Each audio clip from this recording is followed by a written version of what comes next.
So I need you to do me a favor. Actually, I need you to do me 613 separate favors. You can do that, right? Hey everybody, it's Wednesday. It is time for Bible study. Join us at 7 p.m. as we work our way through the rest of the 12th chapter of Mark's Gospel and into the 13th. We are beginning in verse 28.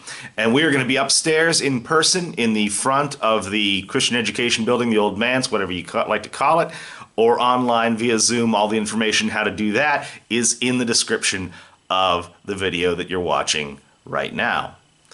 And here we run into, beginning in verse 28, a question posed to Jesus that could seem really simple to us. Teacher, what is the greatest commandment?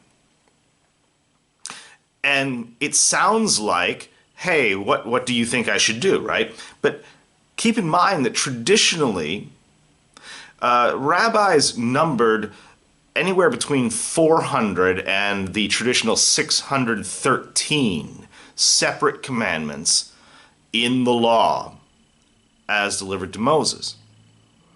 And the number, by the way, 613 is symbolic. It's 611, which is the numerological sum of the word Torah plus 2.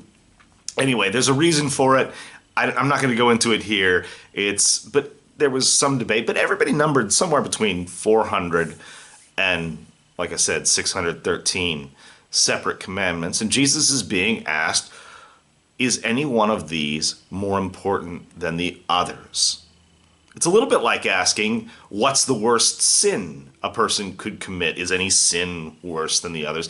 And Jesus, rather unpredictably, I think, gives an answer. He says the most important is, "Hear, O Israel, the Lord our God, the Lord is one, and you shall love the Lord your God with all your heart, and with all your soul, and with all your mind, and with all your strength." And then he goes on and delivers the second most important commandment. You shall love your neighbor as yourself. He says there is no other commandment greater than these. And actually, if you take those two headings, to love God perfectly and to love others perfectly,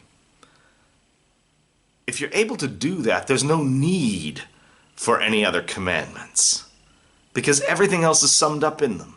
What are you made for? What are you put on this earth for? You're put on this earth to glorify God and to be a blessing in His name. And all the rest are simply explications of those two, according to Jesus. We'll talk about how that works exactly. Like I said, 7 p.m. I do hope you will join us one way or another, and I look forward to seeing you then.